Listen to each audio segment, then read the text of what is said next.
समर्पण का अर्थ। अब की स्वीकृति। आपने कई बार समर्पण का जिक्र किया है। मुझे यह विचार पसंद नहीं आया।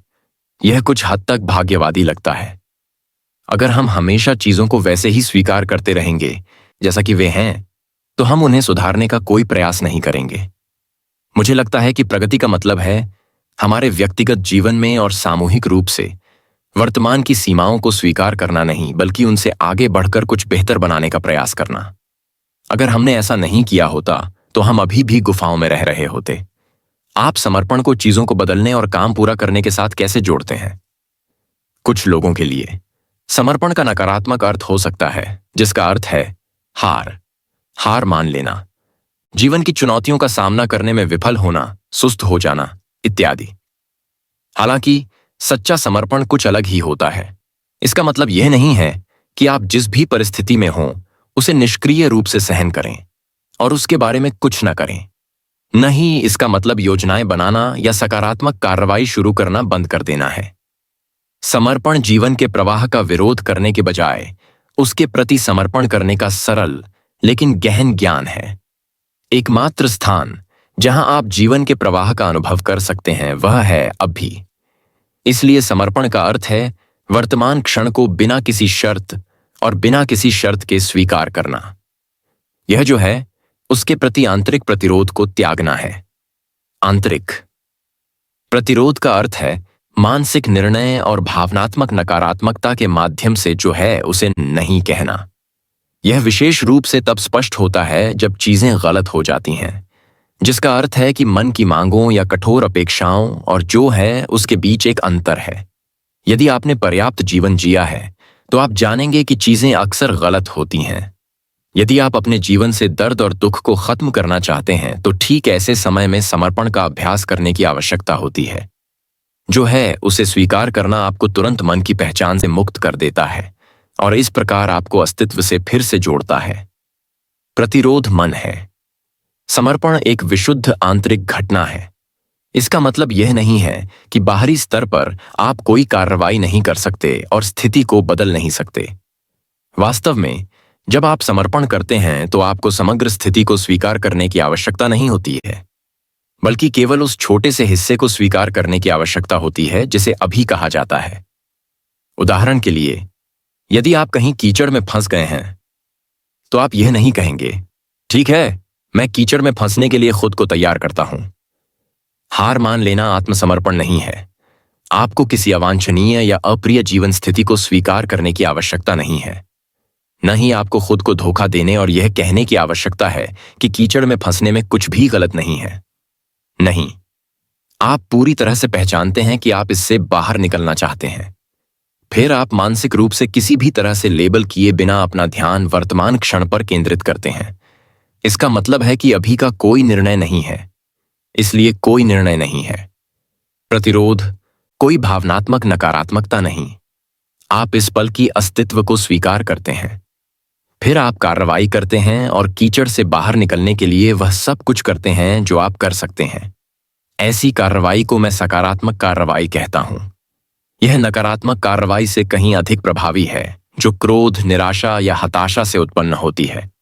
जब तक आप वांछित परिणाम प्राप्त नहीं कर लेते, तब तक आप अभी को लेबल करने से परहेज करके समर्पण का अभ्यास करते रहें। मैं जो बात कहना चाह रहा हूं उसे समझाने के लिए मैं आपको एक दृश्य उदाहरण देता हूं। रात में घने कोहरे से घिरे रास्ते पर चलते हुए, लेकिन आपके पास एक शक्तिशाली टॉर्च है जो कोहरे को चीरकर आपके सामने एक संकीर्ण, स्पष्ट स्थान बनाती है। कोहरा आपकी जीवन स्थिति है जिसमें अतीत और भविष्य शामिल है।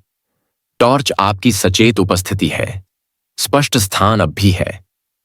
आत्मसमर्पण न करने से आपका मनोवैज्ञानिक रूप, अहंकार का आवरण कठोर हो जाता है और इस तरह अलगाव की प्रबल भावना पैदा होती है। आपके आसपास की दुनिया और खास तौर पर लोग आपको खतरनाक लगने लगते हैं। दूसरों को निर्णय के जरिए नष्ट करने की अचेतन मजबूरी पैदा होती है। साथ ही प्रतिस्पर्धा और प्रभुत्व की जरूरत भी पैदा होती है। प्रकृति भी आपकी दुश्मन बन जाती है और आपकी धारणाएं और व्याख्याएं भय से संचालित होती हैं।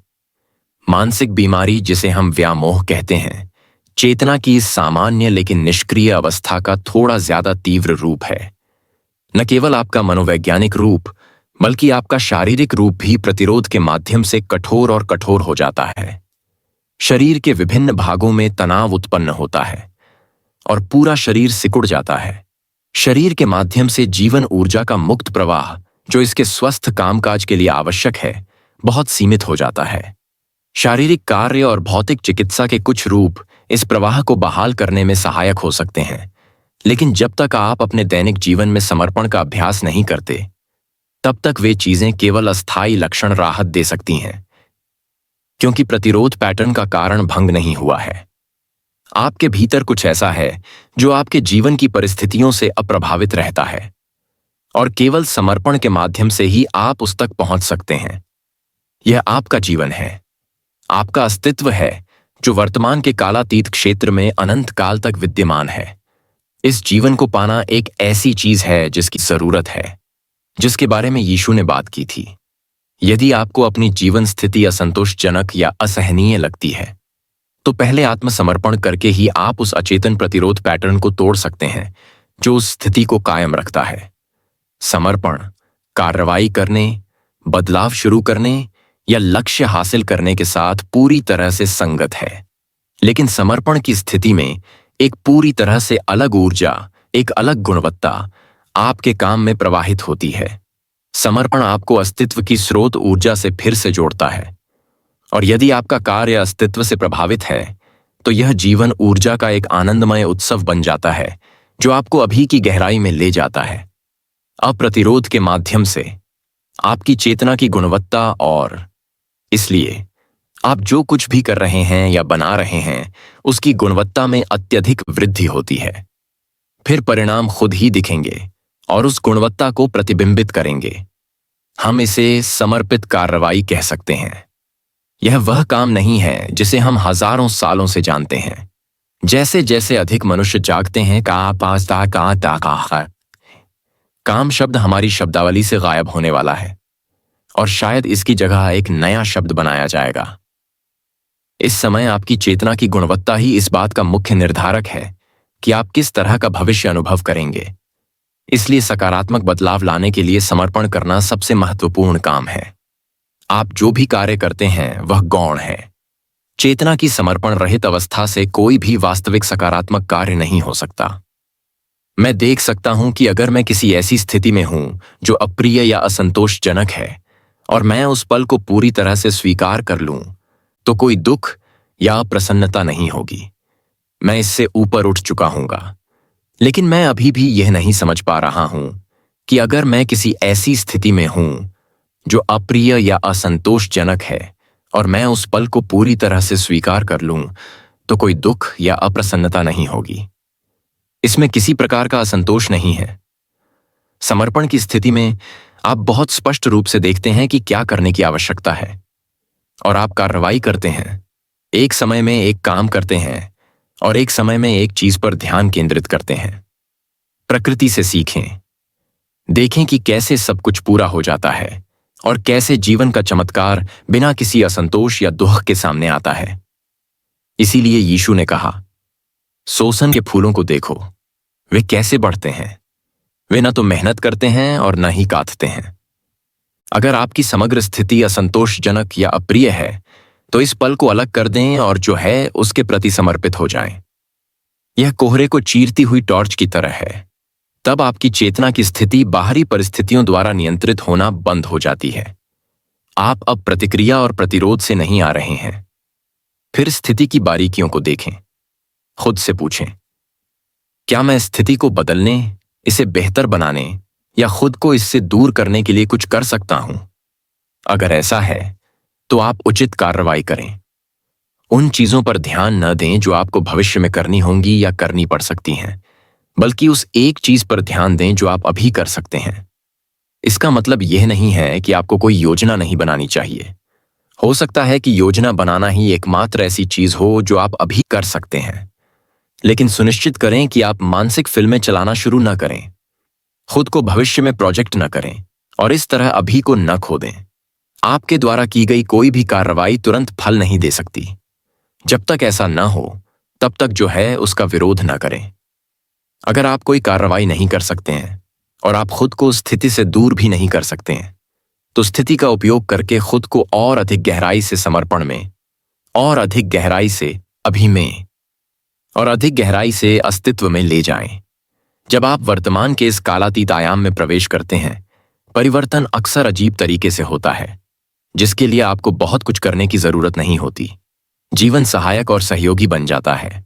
अगर डर, अपराध बोध या जड़ता जैसे आंतरिक कारक आपको कार्रवाई करने से रोकते हैं, तो वे आपकी सचेत उपस्थिति के प्रकाश में विलीन हो जाएंगे। समर्पण को मैं अब और परेशान नहीं हो सकता या मैं अब और परवाह नहीं करता के दृष्टिकोण से भ्रमित न करें। यदि आप इसे करीब से देखेंगे तो आप पाएंगे कि ऐसा दृष्टिकोण छिपे हुए आक्रोश के रूप में नकारात्मकता से दूषित है, और इसलिए यह बिल्कुल भी समर्पण नहीं है, बल्कि छिपा हुआ प्रतिरोध है। जैसे ही आप समर्पण करते हैं, अपने ध्यान को अंदर की ओर निर्देशित करें ताकि यह जांचा जा सके कि आपके अंदर प्रतिरोध का कोई निशान बचा है या नहीं। ऐसा करते समय बहुत सतर्क रहें, अन्यथा प्रतिरोध की एक जेब किसी विचार या किसी अनजान भावना के रूप में किसी अंधेरे कोने में छिपी रह सकती है। मन की ऊर्जा से आध्यात्मिक ऊर्जा तक प्रतिरोध को छोड़ना कहना जितना आसान है, करना उतना आसान नहीं है। मुझे अभी भी स्पष्ट रूप से समझ नहीं आ रहा है कि कैसे छोड़ा जाए।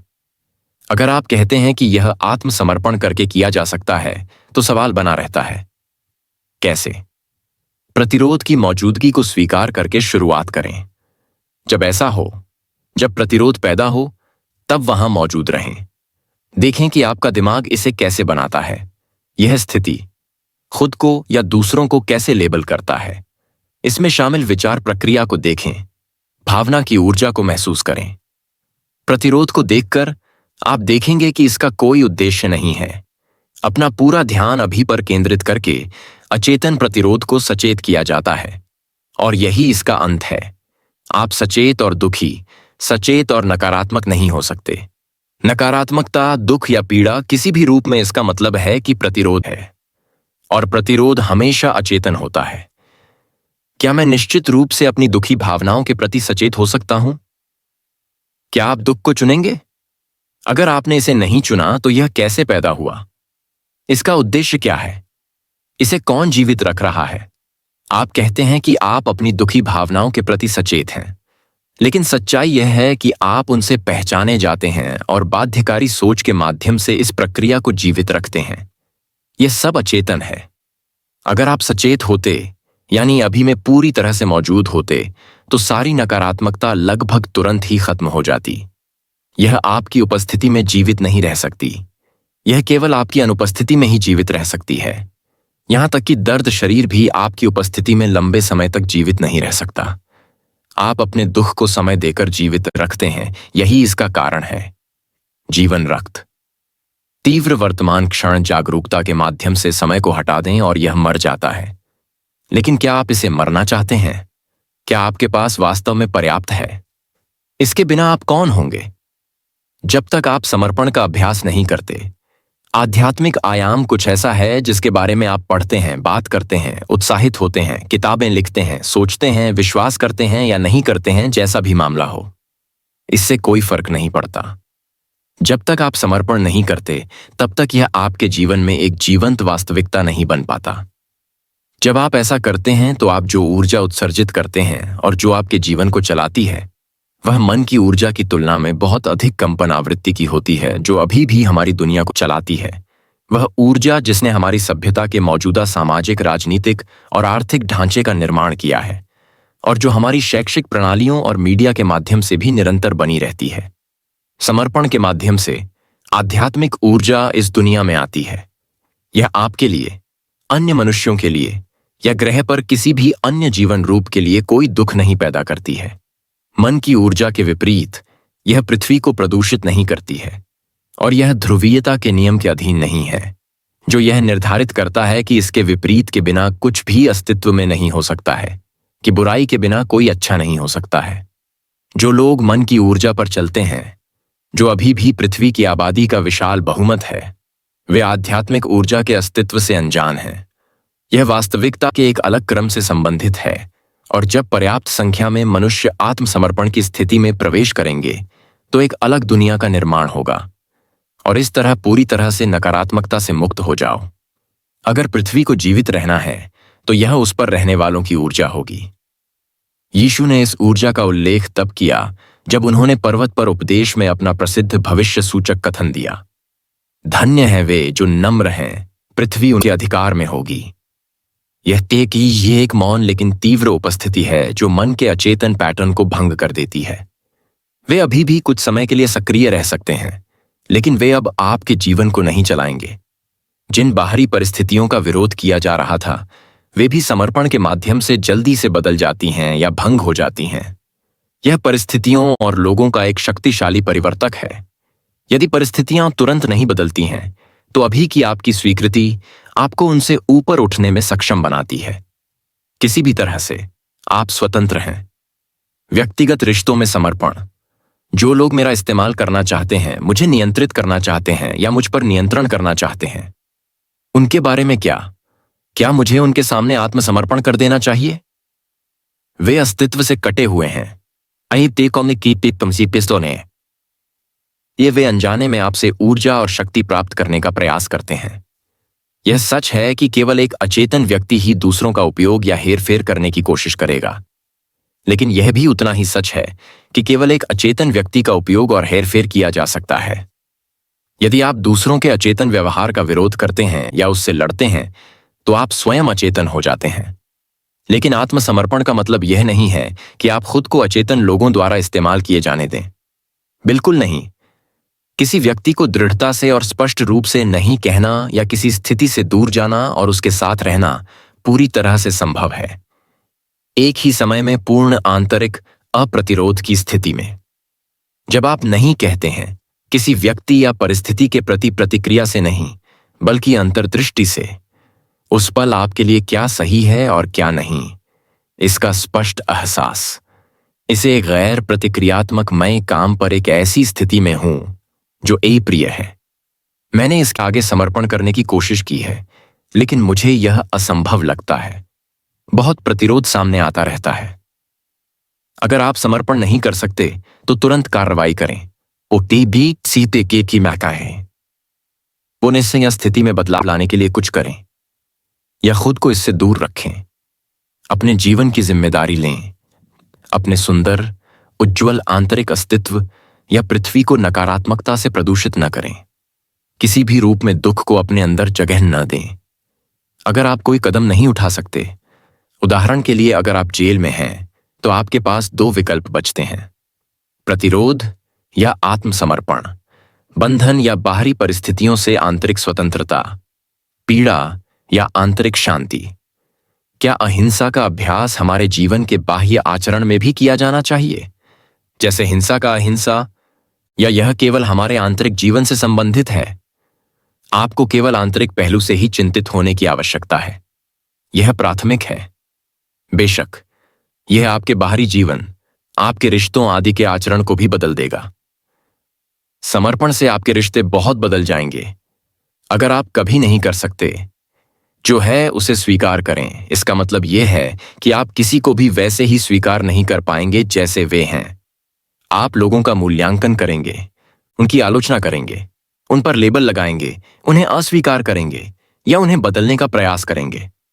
इसके अलावा यदि आप निरंतर वर्तमान को भविष्य में लक्ष्य प्राप्ति का साधन बनाते हैं, तो आप अपने सामने आने वाले या अपने साथ संबंध रखने वाले प्रत्येक व्यक्ति को भी लक्ष्य प्राप्ति का साधन बना लेंगे। तब रिश्ता, मनुष्य आपके लिए गौण महत्व का हो जाता है या बिल्कुल भी महत्व नहीं रखता।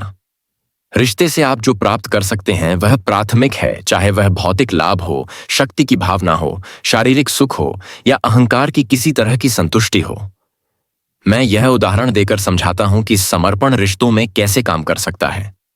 जब आप किसी बहस या किसी संघर्ष की स्थिति में शामिल होते हैं, शायद किसी साथी या आपके किसी करीबी के साथ, तो यह देखना शुरू करें कि जब आपकी स्थिति पर हमला होता है तो आप कितने रक्षात्मक हो जाते हैं, या दूसरे व्यक्ति की स्थिति पर हमला करते समय अपनी आक्रामकता की ताकत को महसूस करते हैं।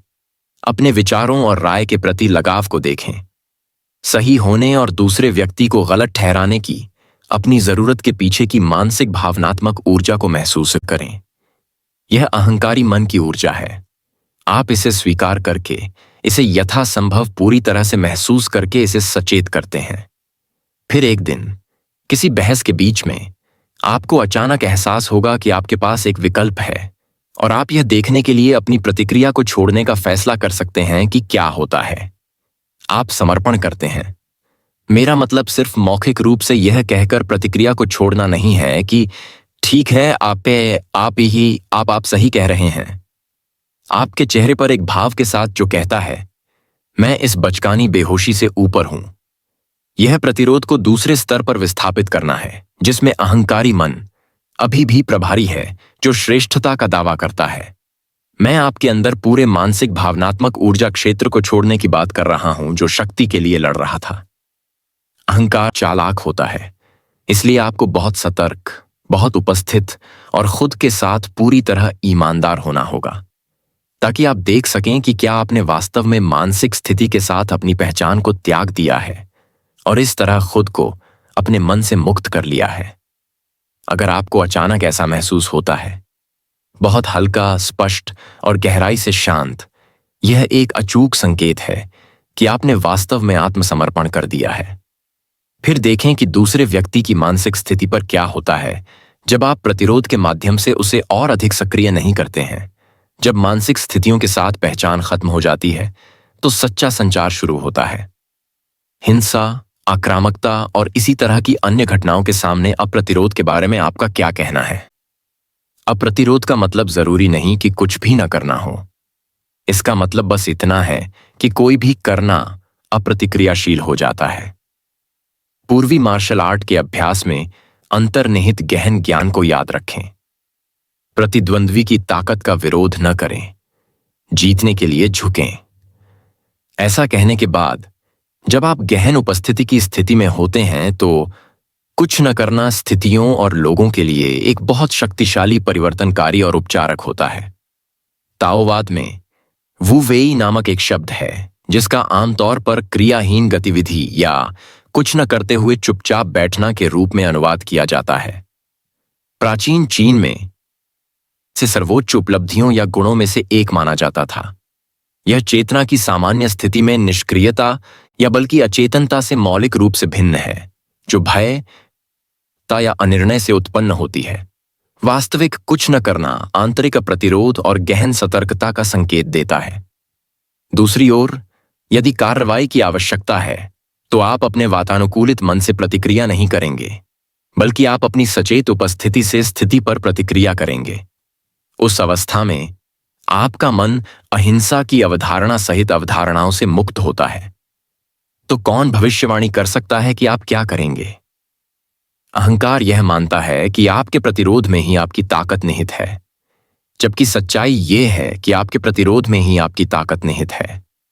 अपनी कमजोरी को छुपाने के लिए नकली भूमिकाएं अपनाना, जो वास्तव में आपकी शक्ति है। जब तक समर्पण नहीं होता, तब तक अचेतन भूमिका निभाना मानवीय अंतःक्रिया का एक बड़ा हिस्सा होता है। समर्पण में आपको अहंकार की रक्षा और झूठे मुखौटों की आवश्यकता नहीं होती। आप बहुत सरल, बहुत वास्तविक बन जाते हैं। यह खतरनाक है। अहंकार कहता है, आपको चोट लगेगी, आप असुरक्षित हो जाएंगे। अहंकार को यह नहीं पता है कि प्रतिरोध को छोड़ने के माध्यम से, असुरक्षित बनने के माध्यम से ही आप अपनी सच्ची और आवश्यक अभेद्यता को खोज सकते हैं। बीमारी को ज्ञान में बदलना। अगर कोई गंभीर रूप से बीमार है और अपनी स्थिति को पूरी तरह स्वीकार कर लेता है और बीमारी के सामने आत्मसमर्पण कर देता है, तो क्या वह स्वस्थ होने की इच्छा शक्ति नहीं छोड़ देगा? बीमारी से लड़ने का दृढ़ संकल्प अब नहीं रहेगा, है ना पोता? समर्पण का अर्थ है बिना किसी शर्त के जो कुछ भी है उसे आंतरिक रूप से स्वीकार करना। हम आपके वर्तमान मैं के बारे में बात कर रहे हैं, न कि आपके जीवन की परिस्थितियों या परिस्थितियों के बारे में, न कि मैं आपके जीवन की स्थिति के बारे में। हम इस बारे में पहले ही बात कर चुके हैं। बीमारी के संबंध में इसका यही अर्थ है। बीमारी आपकी जीवन स्थिति का हिस्सा है। इस प्रकार इसका एक अतीत और एक भविष्य है। अतीत और भविष्य एक अविच्छिन्न निरंतरता बनाते हैं, जब तक कि अभी की मुक्तिदायी शक्ति आपके माध्यम से सक्रिय न हो जाए। सचेत उपस्थिति। जैसा कि आप जानते हैं, आपके जीवन की स्थिति को बनाने वाली विभिन्न स्थितियों के नीचे जो समय में मौजूद है, कुछ गहरा, अधिक आवश्यक है। आपका जीवन, कालातीत अब में आपका अस्तित्व। जैसे कि अभी में कोई समस्या नहीं है, वैसे ही कोई बीमारी भी नहीं है। किसी व्यक्ति द्वारा आपकी स्थिति पर लगाए गए लेबल पर विश्वास करने से स्थिति बनी रहती है, उसे शक्ति मिलती है और अस्थायी असंतुलन से एक ठोस वास्तविकता बनती है। यह न केवल उसे वास्तविकता और दृढ़ता देता है, बल्कि समय में एक निरंतरता भी देता है जो पहले नहीं थी। इस पल पर ध्यान केंद्रित करने और इसे मानसिक रूप से लेबल करने से बचने से बीमारी इनमें से एक या कई कारकों तक सीमित हो जाती है। शारीरिक दर्द, कमजोरी, बेचैनी या विकलांगता, यही वह है जिसके आगे आप अभी समर्पण करते हैं। आप बीमारी के विचार के आगे समर्पण नहीं करते। पीड़ा को आपको वर्तमान क्षण में गहन सचेत उपस्थिति की स्थिति में मजबूर करने दें। इसका उपयोग ज्ञानोदय के लिए करें। समर्पण से जो है उसमें बदलाव नहीं आता, कम से कम सीधे तौर पर तो नहीं। समर्पण आपको बदल देता है। जब आप बदल जाते हैं तो आपकी पूरी दुनिया बदल जाती है, क्योंकि दुनिया सिर्फ एक प्रतिबिंब है। हमने इस बारे में पहले बात की थी। अगर आपने आईने में देखा और जो आपने देखा वह आपको पसंद नहीं आया, तो आपको आईने में छवि पर हमला करने के लिए पागल होना पड़ेगा। जब आप अस्वीकृति की स्थिति में होते हैं तो आप ठीक यही करते हैं। और जाहिर है, अगर आप छवि पर हमला करते हैं तो यह आप पर वापस हमला करती है। अगर आप छवि को स्वीकार करते हैं, चाहे वह कुछ भी हो, अगर आप बन जाते हैं, अगर आप इसके प्रति दोस्ताना रवैया अपनाते हैं, तो यह आपके प्रति दोस्ताना रवैया नहीं अपना सकता। इस तरह आप दुनिया को बदल सकते हैं। बीमारी कोई समस्या नहीं है। जब तक अहंकारी मन है, तब तक आप ही समस्या हैं। नियंत्रण। जब आप बीमार या विकलांग हों, तो यह न सोचें कि आप किसी तरह से असफल हो गए हैं। दोषी महसूस न करें। अपने साथ गलत व्यवहार करने के लिए जीवन को दोष न दें, लेकिन खुद को भी दोष न दें। यह सब प्रतिरोध है। यदि आपको कोई बड़ी बीमारी है, तो इसका उपयोग आत्मज्ञान के लिए करें। आपके जीवन में जो भी बुरा होता है, उसका उपयोग आत्मज्ञान के लिए करें। बीमारी से समय निकालें। उसे अतीत या भविष्य न दें। उसे आपको वर्तमान क्षण की गहन जागरूकता में लाने दें और देखें कि क्या होता है। एक कीमियागर बनो। घटिया धातु को सोने में, दुख को चेतना में, आपदा पार का क्या कहते हैं। आपदा को ज्ञान में बदलो।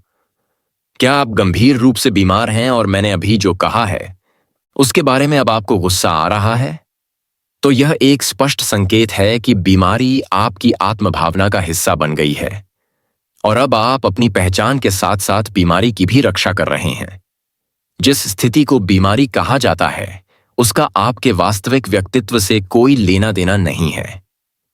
जब आपदा आती है, जहां तक आबादी के अभी भी अचेतन बहुमत का सवाल है, केवल एक महत्वपूर्ण सीमा स्थिति में ही अहंकार के कठोर आवरण को तोड़ने और उन्हें आत्मसमर्पण करने और इस प्रकार जागृत अवस्था में लाने की क्षमता है।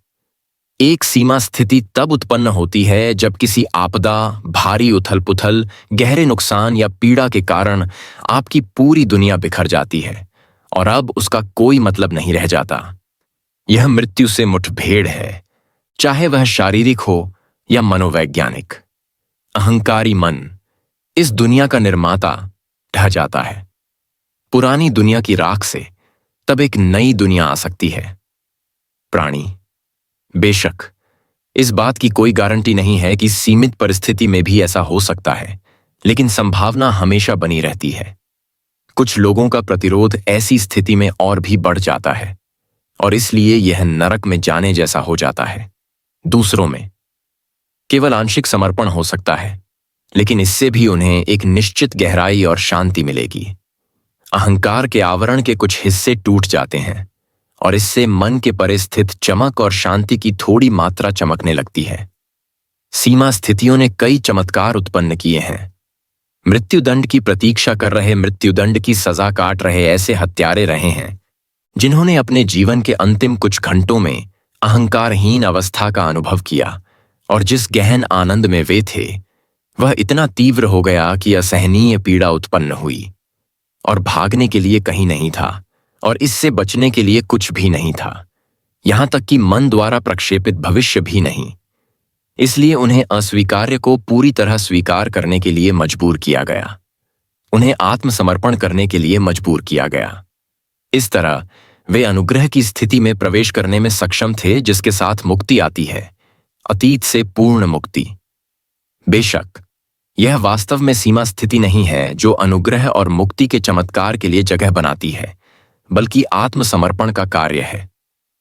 इसलिए जब भी कोई आपदा आए या कोई गंभीर गलत घटना हो, बीमारी, विकलांगता, घर या संपत्ति का नुकसान या सामाजिक रूप से परिभाषित पहचान, किसी करीबी रिश्ते का टूटना, किसी प्रियजन की मृत्यु या पीड़ा, या आपकी खुद की आसन्न मृत्यु, तो जान लें कि इसका एक दूसरा पहलू भी है कि आप किसी अविश्वसनीय चीज से बस एक कदम दूर हैं। दर्द और पीड़ा की मूल धातु का सोने में पूर्ण रूप से रूपांतरण, उस एक कदम को समर्पण कहते हैं। मेरा यह कहने का मतलब नहीं है कि ऐसी स्थिति में आप खुश हो जाएंगे, आप खुश नहीं होंगे, लेकिन डर और दर्द एक आंतरिक शांति और स्थिरता में बदल जाएंगे जो बहुत गहरे स्थान से आती है, खुद अव्यक्त से। यह बेकी का नय ईश्वर की शांति है जो सभी समझ से परे है। इसकी तुलना में खुशी काफी उथली चीज है।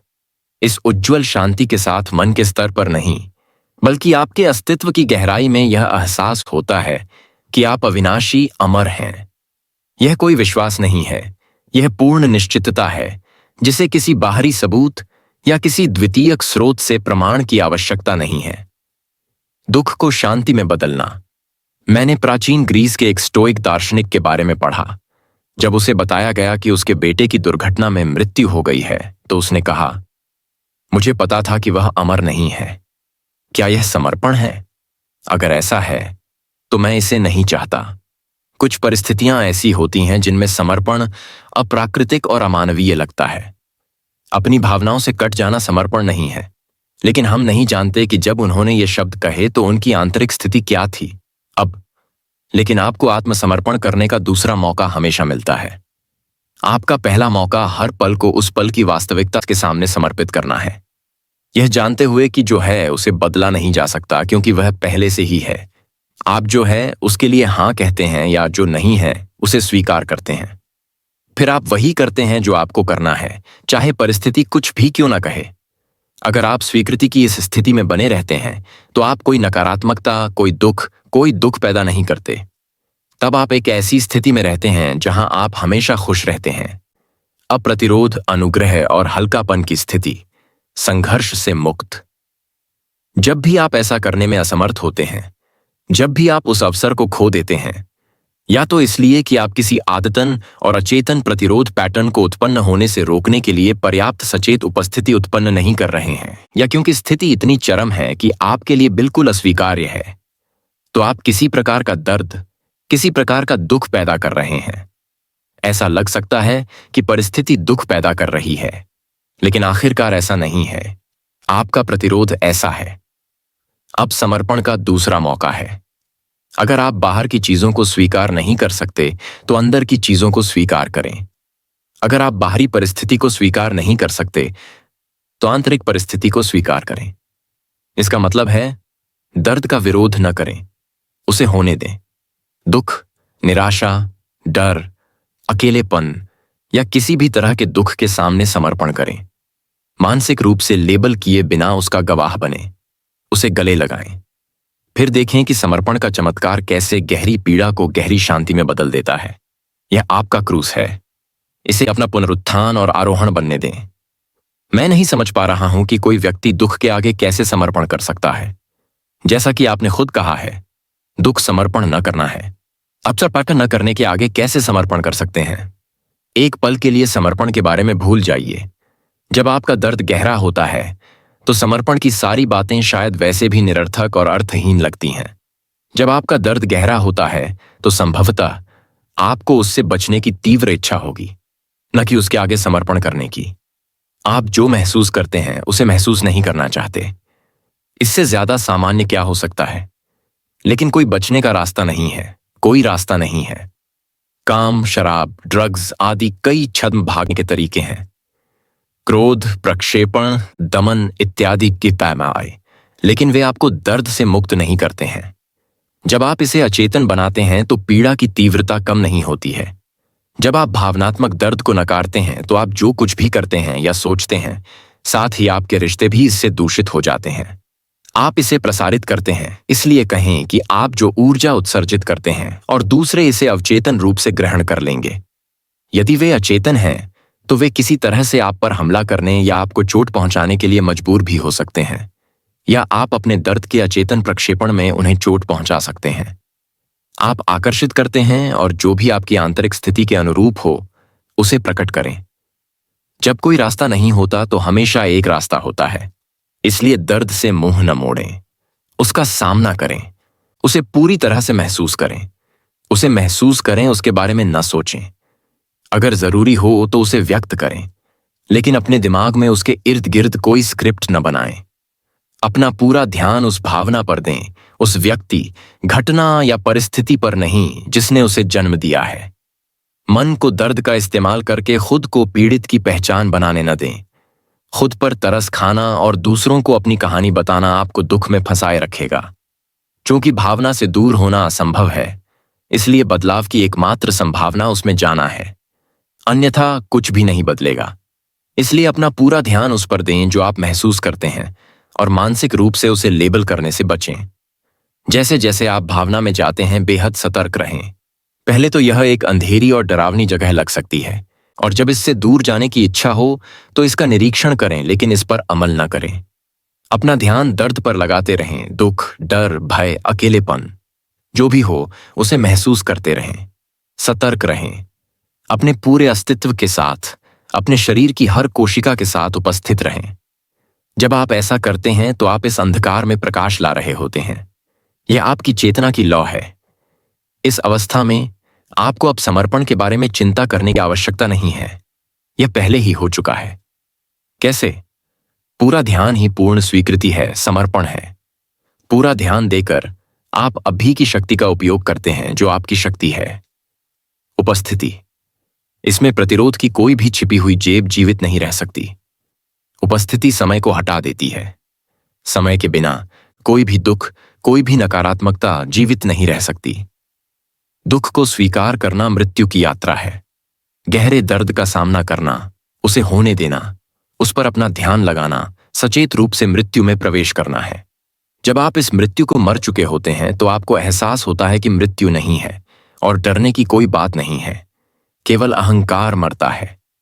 सूर्य की किरण की कल्पना करें जो भूल गई है कि वह सूर्य का एक अविभाज्य हिस्सा है और खुद को यह विश्वास दिलाती है कि उसे जीवित रहने के लिए संघर्ष करना है और सूर्य के अलावा किसी और पहचान को बनाना और उससे चिपके रहना है।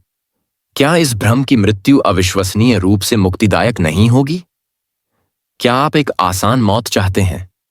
क्या आप बिना दर्द, बिना पीड़ा के मरना पसंद करेंगे? तो हर पल अतीत को भूल जाइए और अपनी उपस्थिति के प्रकाश को, उस भारी समयबद्ध आत्म को दूर कर दीजिए जिसे आप आसी ही आए पाप की पीपी को सतीर। क्रूस का मार्ग। ऐसे कई लोग हैं जो कहते हैं कि उन्होंने अपने गहरे दुखों के माध्यम से ईश्वर को पाया है, और ईसाई कहावत है क्रूस का मार्ग, जो मुझे लगता है कि उसी बात की ओर संकेत करता है। यहां हमें किसी और चीज से मतलब नहीं है। सच कहें तो उन्होंने अपने दुखों के माध्यम से ईश्वर को नहीं पाया, क्योंकि दुखों का मतलब प्रतिरोध होता है। उन्होंने ईश्वर को समर्पण के माध्यम से, पूर्ण समर्पण के माध्यम से पाया। जो कुछ है उसे स्वीकार करना, जिसके लिए उन्हें अपने गहन दुख से मजबूर होना पड़ा। उन्हें किसी स्तर पर यह एहसास हुआ होगा कि उनका दर्द खुद ही पैदा हुआ था।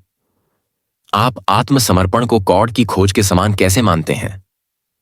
आपने जिस क्रॉस के मार्ग का उल्लेख किया है वह आत्मज्ञान का पुराना मार्ग है और हाल ही तक यह एकमात्र मार्ग था। लेकिन इसे नजरअंदाज न करें या इसकी प्रभावशीलता को कम न आंकें। यह अभी भी काम करता है। इस समय जहां तक मनुष्यों के अचेतन बहुमत का सवाल है, क्रॉस का रास्ता अभी भी एकमात्र रास्ता है। वे केवल आगे की पीड़ा के माध्यम से ही जागेंगे और एक सामूहिक घटना के रूप में ज्ञानोदय से पहले बड़े पैमाने पर उथल पुथल की उम्मीद की जा सकती है। यह प्रक्रिया कुछ सार्वभौमिक कानूनों के कामकाज को दर्शाती है जो चेतना के विकास को नियंत्रित करते हैं, और इस प्रकार कुछ दृष्टाओं द्वारा इसका पूर्वानुमान लगाया गया था। इसका वर्णन अन्य स्थानों के अलावा रहस्य उद्घाटन या सर्वनाश की पुस्तक में किया गया है, हालांकि अस्पष्ट और कभी कभी अभेद्य प्रतीकात्मकता में लिपटा हुआ है। यह पीड़ा ईश्वर द्वारा नहीं बल्कि मनुष्यों द्वारा खुद पर और एक दूसरे पर और साथ ही कुछ रक्षात्मक उपायों द्वारा दी जाती है, जो पृथ्वी, जो एक जीवित बुद्धिमान जीव है, मानव पागलपन के हमले से खुद को बचाने के लिए लेने जा रही है। हालांकि आज ऐसे लोगों की संख्या बढ़ती जा रही है जिनकी चेतना इतनी विकसित हो चुकी है कि उन्हें आत्मज्ञान प्राप्ति से पहले किसी और पीड़ा की आवश्यकता नहीं है। आप उनमें से एक हो सकते हैं। क्रूस के रास्ते पर कष्ट सहकर आत्मज्ञान प्राप्त करने का अर्थ है स्वर्ग के राज्य में लात घूंसों और चीख पुकार के साथ प्रवेश करना।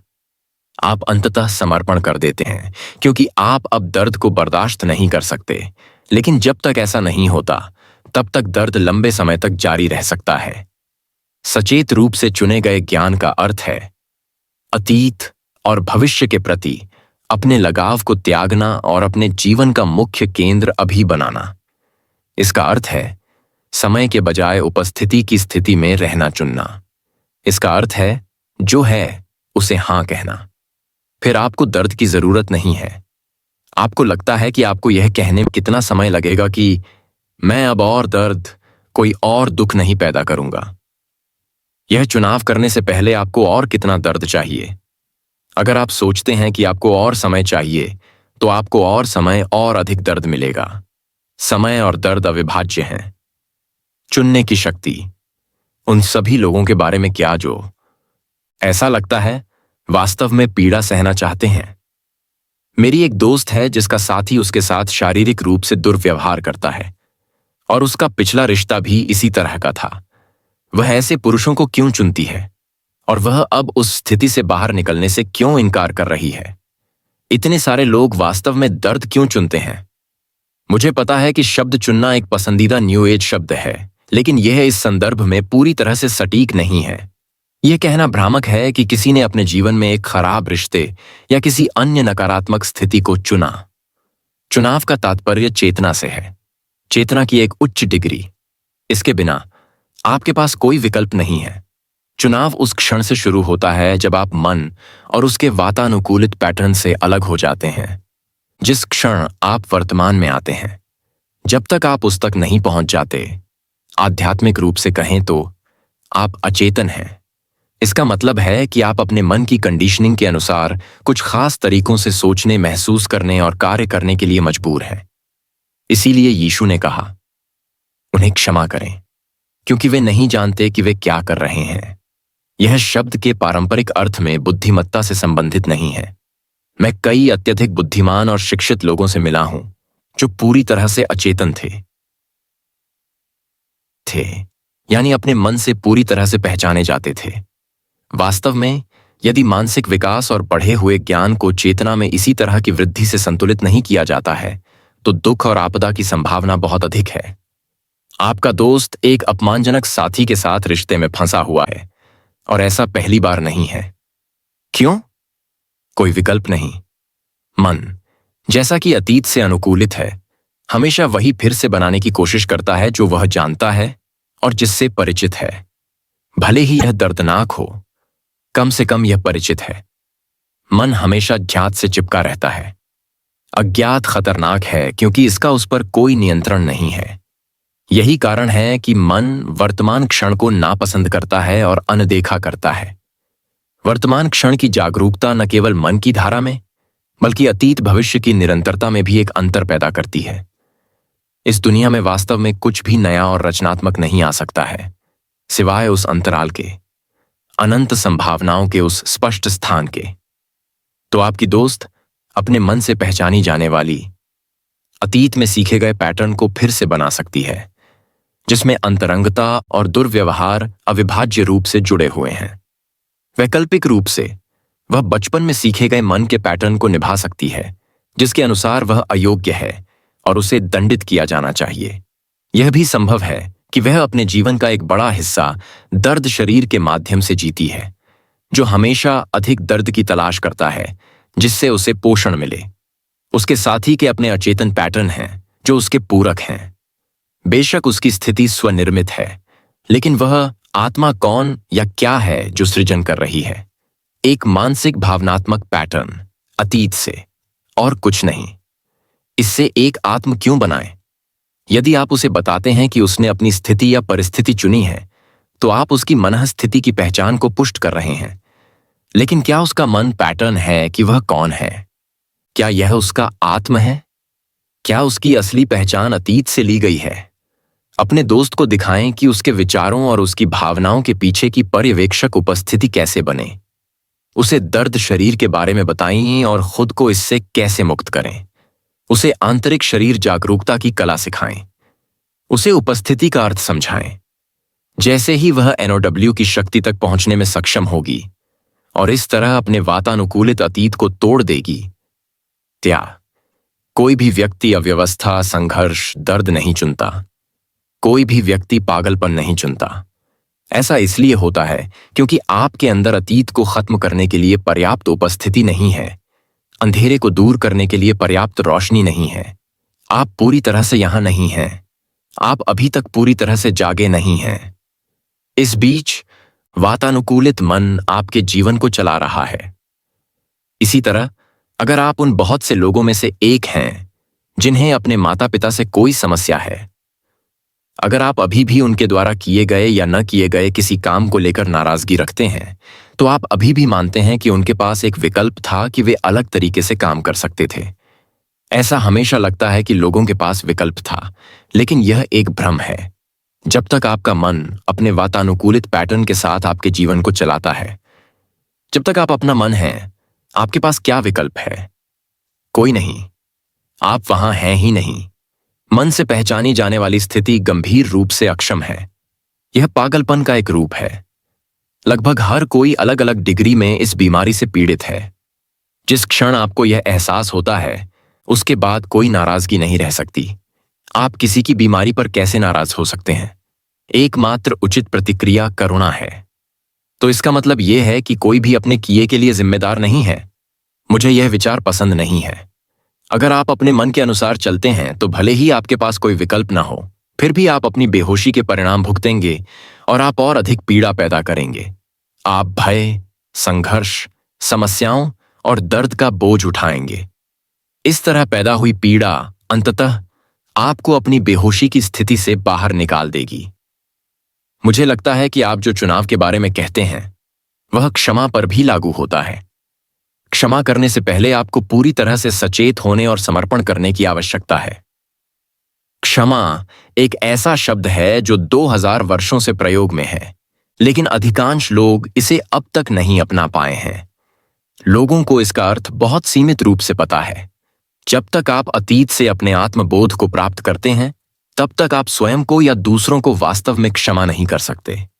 केवल वर्तमान की शक्ति तक पहुंचने के माध्यम से, जो आपकी अपनी शक्ति है, सच्ची क्षमा हो सकती है।